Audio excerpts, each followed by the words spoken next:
On tonight's CTV News, a community advocate believes a national broadcaster has defamed him. Local restaurants are taking part in culinary challenges across the city. And we ask the Insurance Council CEO what he thinks about the impact of New Zealand's natural disasters.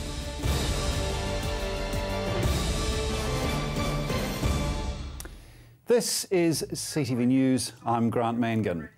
Viewers of TV3 show 7 Days may recall Wayne Hawker's crusade against the illegal brothel being mocked on the programme late last year. The community advocate was compared to a pedophile and believes he has been defamed. When Wayne Hawker went public against this illegal brothel, he never thought he would be mocked for his actions at recording and publishing the vehicle details of visiting clients. However, that's what happened when footage of a TV3 news story aired on 7 Days. The comedians on the show made jokes, calling Wayne creepy and describing him as a local pedophile shopping for an ice cream van.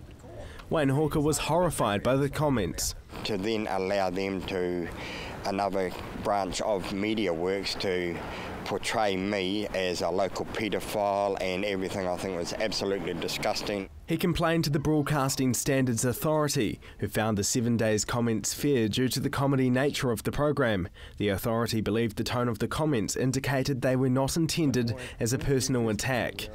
The authority says Wayne put himself in the public eye and it was reasonable to expect scrutiny. However, Wayne Hawker believes the comments were extremely defamatory. Unfortunately, because the cost of taking defamation against anyone is, the costs are so horrific, I couldn't proceed any further. He's proud of his efforts in ensuring the Christchurch City Council takes the brothel to court next Tuesday. He says it undoes all the criticism he's received for his crusade. I believe the result, my actions have been totally vindicated. Getting rid of the illegal brothel would be his way of thanking the community he's lived in for more than 30 years. Marcus Gibbs, CTV News.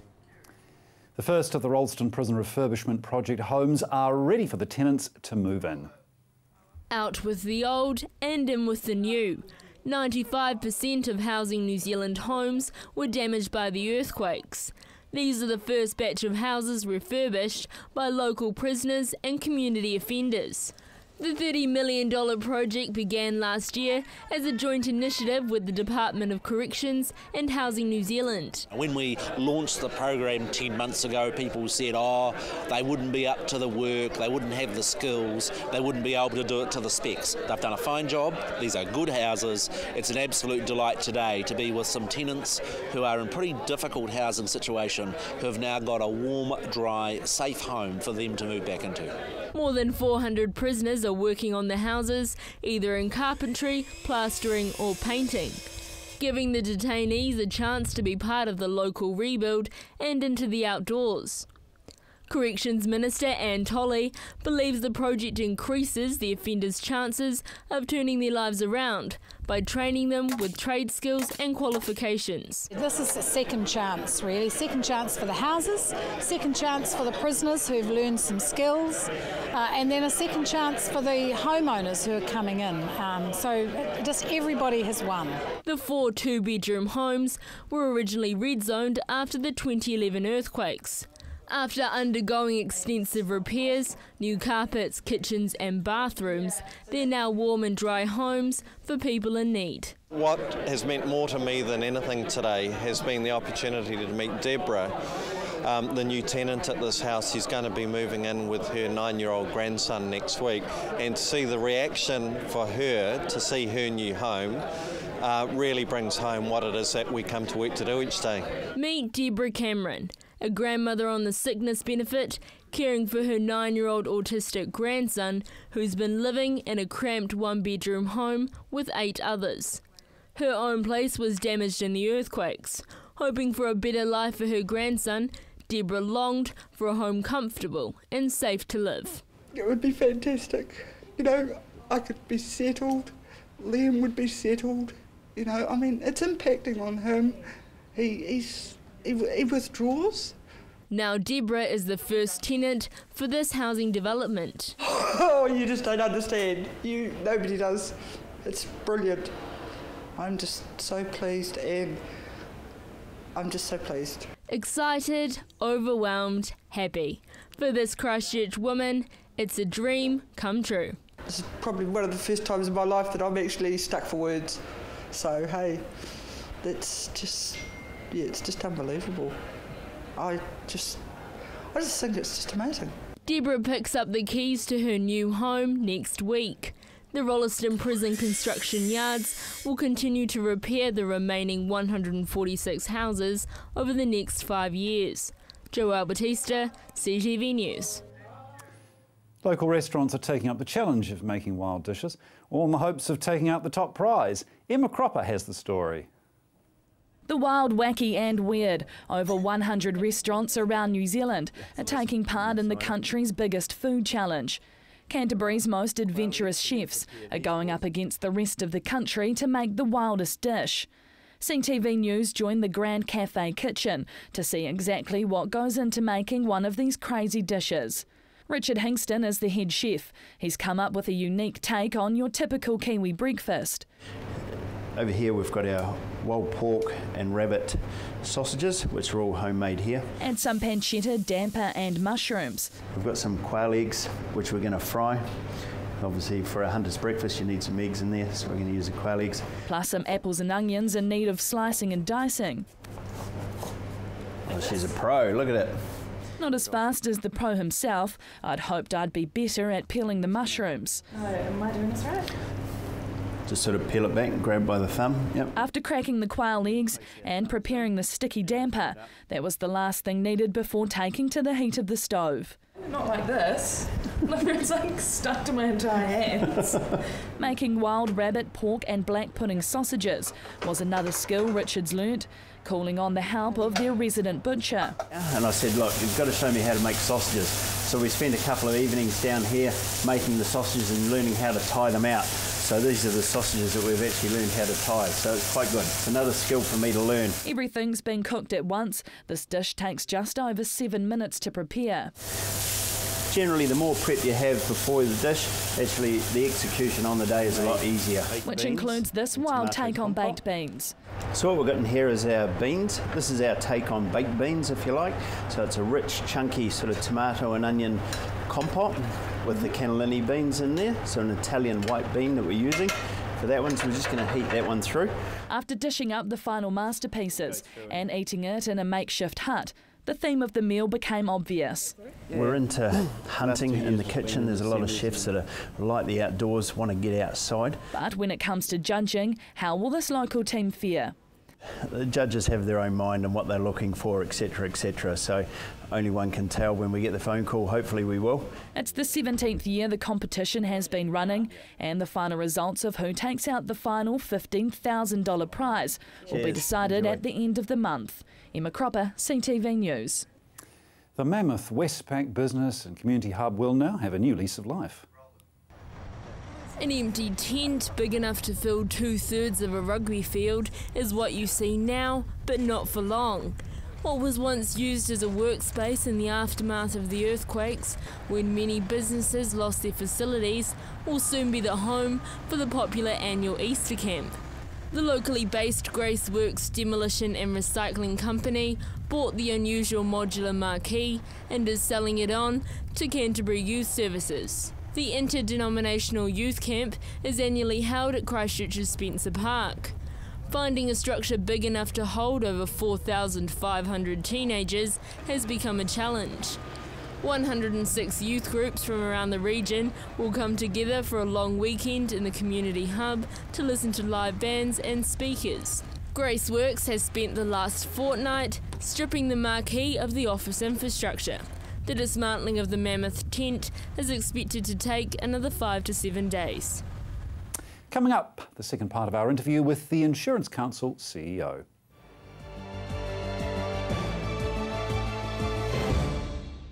Introducing My Freeview. This fella doesn't just preserve your right to watch free digital TV. It fits your viewing around your life. Too busy putting out fires? Record at the touch of a button. Want to watch one channel and record another? You can. And if you need to nip away, Hit pause, even a live show. For a one-off payment, you can enjoy Freeview when it suits you, not someone else. It's like having your own TV station at home without monthly fees or contracts. My Freeview. It's Kiwi for TV. in and meet the locals at the Bush Inn Centre.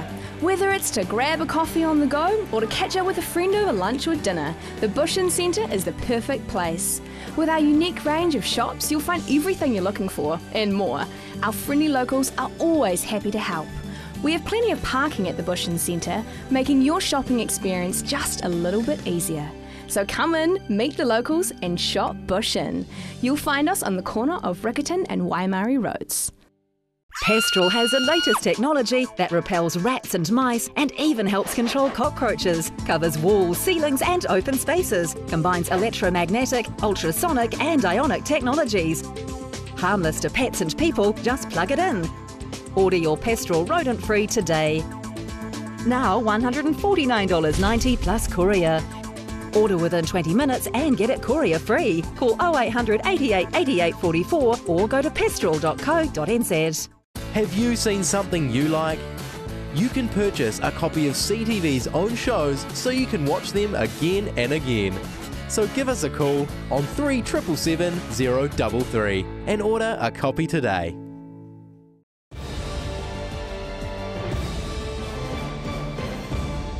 Tim Grafton, Chief Executive of the Insurance Council, gave CTV an exclusive interview yesterday.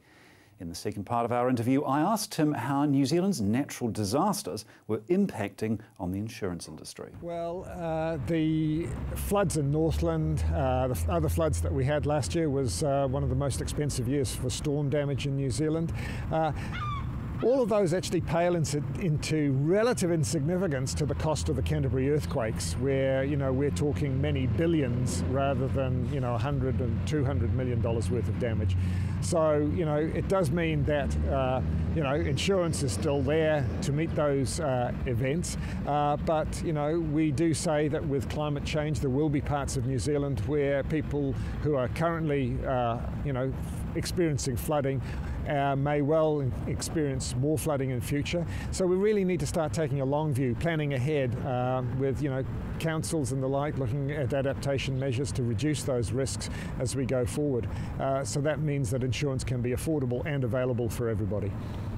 Now, with hindsight, do you think the government should have stepped in or become a little more active when issues like disruption insurance first became a problem or became an issue? Yeah, well, with business interruption insurance and the Canterbury quakes, we encountered situations that we hadn't encountered before. So very difficult to anticipate or react when there's a whole bunch of other issues to address at that time. But essentially business interruption is triggered by material damage to your property. And in the CBD cordon, which the last remnants of that were removed in June last year, and with these policies lasting, maybe 12 months or so, people never anticipated that there'd be 2 years, 2.5 years or whatever before they could get their businesses going again.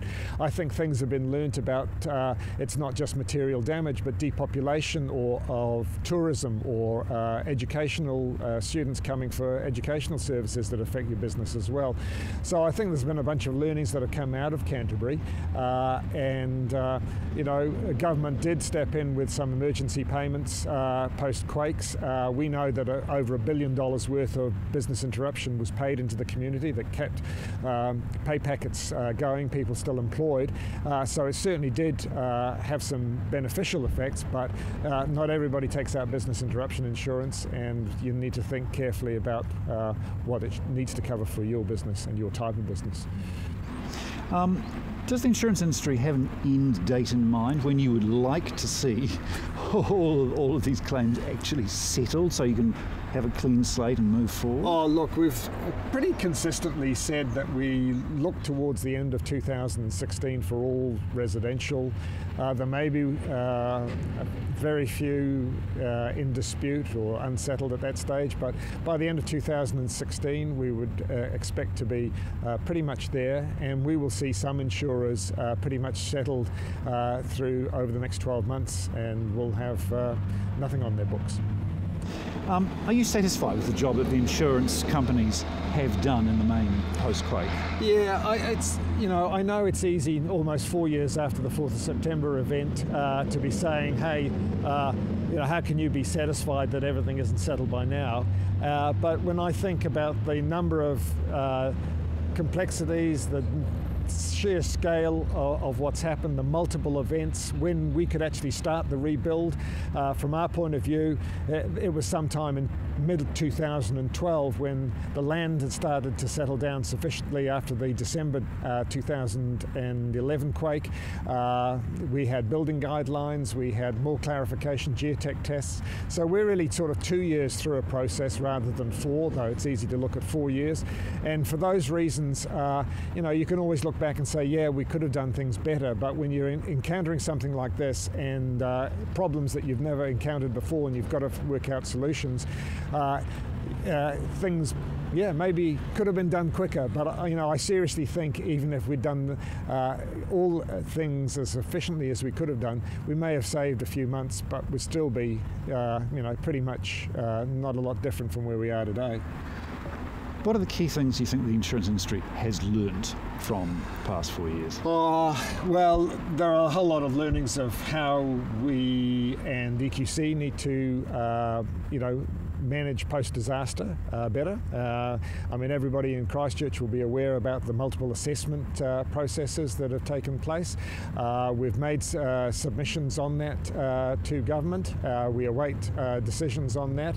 There are issues around land that, court cases will decide, which will enable us to be able to do a better job all round next time. Retaining walls, there are messages now that come out of retaining walls in terms of having adequate insurance coverage there to ensure that we can get buildings repaired. So a lot of learnings that have come out of it, and we'll be a lot better prepared next time round. So what do you see then as the sort of the big insurance issues of the future and the post-quake environment here in New Zealand? Yeah, I think, catastrophic events. We are one of the world's most prone countries to catastrophe. We just look at earthquake, volcano, tsunami risks, let alone climate change issues.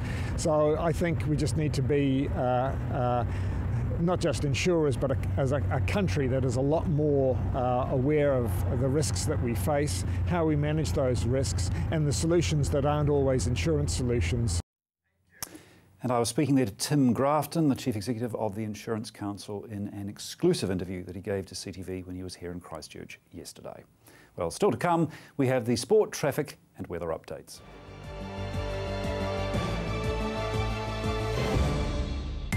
Make sure you catch a virtual tour of the roadworks and traffic changes affecting the CBD, each weekday at 7, 8 and 9 a.m. Catch it again during your lunch break at 12 and watch CTV News first at 5 for the latest update. Get rid of that damaging and unsightly moss, mould and lichen from your path, drive or roof with Mossbuster. Mossbuster is a no-bleach, non-abrasive, biodegradable solution that has over 35 years of proven results. Mossbuster costs less than half the price of other well-known products and can be yours for less than $1 a litre. You just spray it on and let Mother Nature do the rest. Check out our website to find the best solution to your moss, mould and grime problem. Order online or call us now on 0800 88 1000. Action Removals, offering short or long-term storage facilities, full packing services, comprehensive rates, all fully insured and with 6 vehicle sizes to choose from. Earthquake repairs? Action Removals pack, move, store and return your valuable possessions stress-free.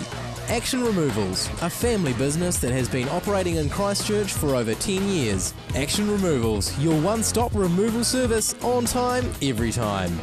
0800 222 526. Come on down to Ferrymead Golf. Care for a game of paintball? How about some swings on the old driving range? Or on our Par 3 9-hole golf course? Test your skills on the mini golf course or have a go at the airgun shooting range. Then relax at the Wow Cafe with one of our super succulent Wow Burgers. Whether you want to perfect your swing or are looking for a fun family day out, come down to Ferrymead Golf, 50 Ferrymead Park Drive, right next to the Ferrymead Heritage Park. Avoid the monkeys when it comes to relocating. Trust A1 Movers, a family business since 1993 that guarantees a professional job every time. We carefully handle and wrap your valued items, ensuring they have a safe journey. Secure storage and insurance options are also available. A1 Movers, the careful, caring, moving company. Oi! Meet the latest arrivals at Berlin's 2 animal parks and find out what it takes to be a zoo baby in a modern zoo. Zoo Juniors. Wednesday nights at 8 p.m, right here on CTV.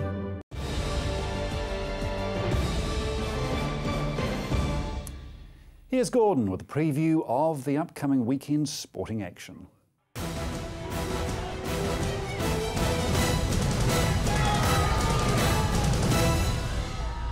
The Crusaders line up for tomorrow night's Super Rugby semi-final against the Sharks has been named with 2 changes from the side that defeated the Highlanders a fortnight ago.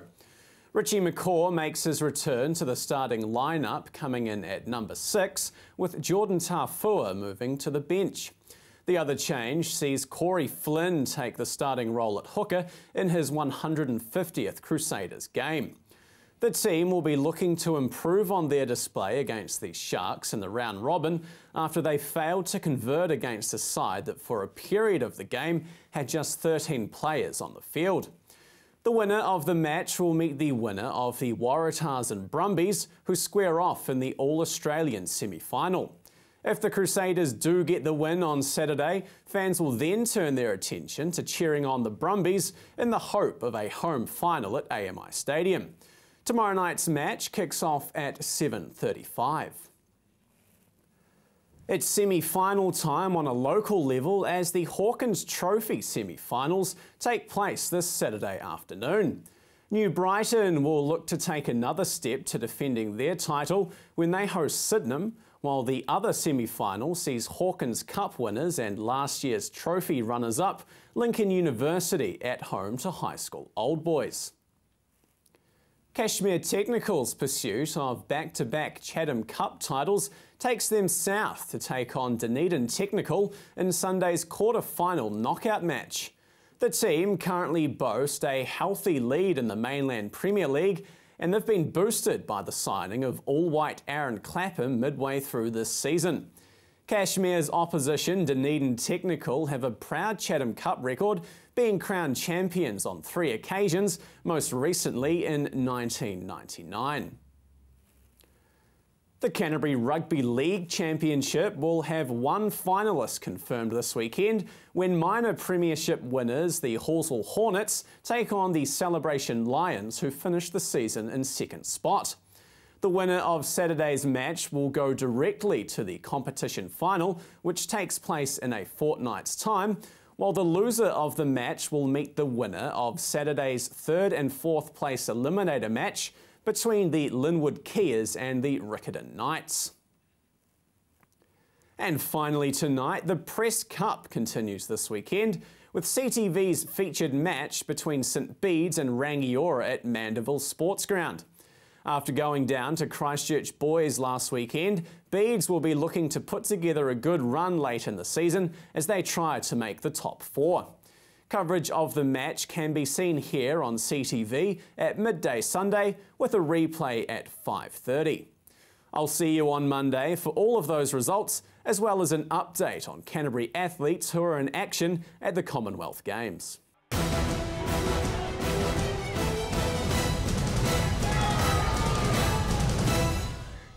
If you're driving around the Christchurch Central City, CTV's traffic update will assist you navigating the repairs taking place.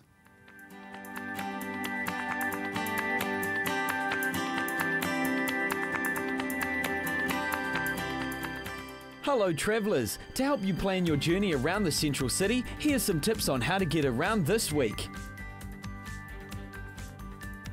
Kilmore Street is down to 1 lane from Madras Street to Colombo Street. Armour Street is one-way westbound from Barbados Street to Madras Street. And Hereford is also one-way westbound between Durham Street and Montreal Street. And remember, for best access around the city, make use of the 4 Avs whenever possible. To keep up to date on what's happening around the Central City roads, stay tuned to CTV News first at 5, and in the meantime, visit the Transport for Christchurch website. And finally tonight, let's check out your regional weather. Kia ora Canterbury, here's your region's weather. Starting off in Timaru, 9, and in Temuka and Geraldine, 10. In Methven and Ashburton, 9 degrees, also 9 for Rakaia there.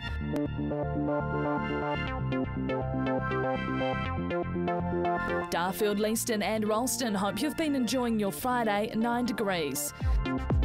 In Lincoln and Christchurch, the sun was out, hitting a high of 9. Over in Akarawa, 9.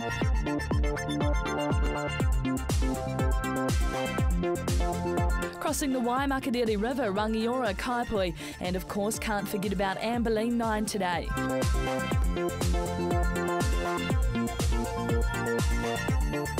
Up the top in the Huranui district, Culverden, Hanmer Springs and Chevy at 9, and up the top in Kaikoura, 10 degrees. But let's take a look at what's in store for tomorrow. In Timaru, fine for your Saturday with plenty of sunshine and cool temperatures, hitting an overnight low of 0 and a high of 10 degrees.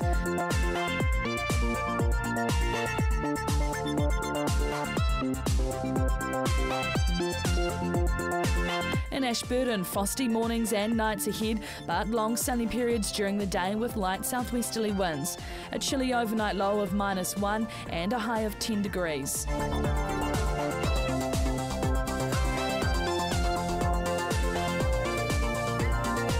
In Christchurch, blue skies and puffy clouds make for a fine but cool Saturday in Christchurch, hitting an overnight low of 0 and a high of 10 degrees.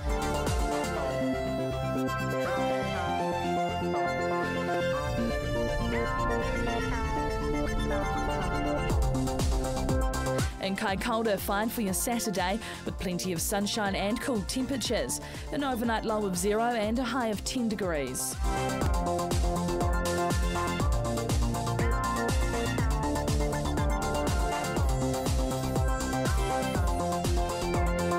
And in other areas around the region, Temuka and Geraldine -3 overnight and a high of 10. Methven and Rakaia expect some cloud with a high of 9.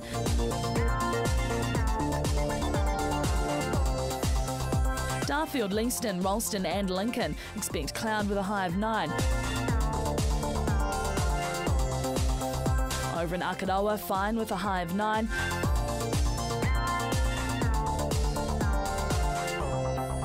Rangiora, Kaipui and Amberley, a high of 10 and an overnight low of 0.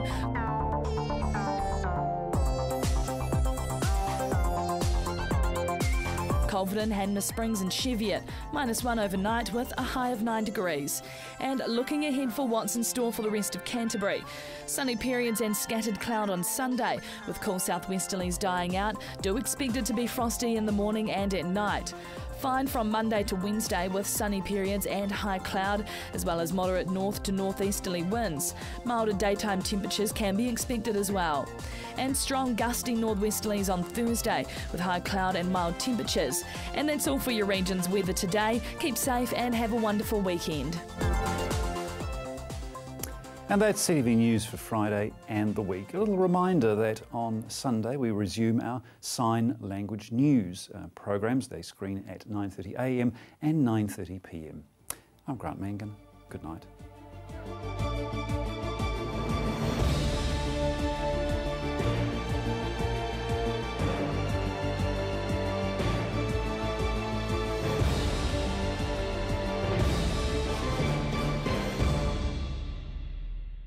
Supporting local content so you can see more of New Zealand on air.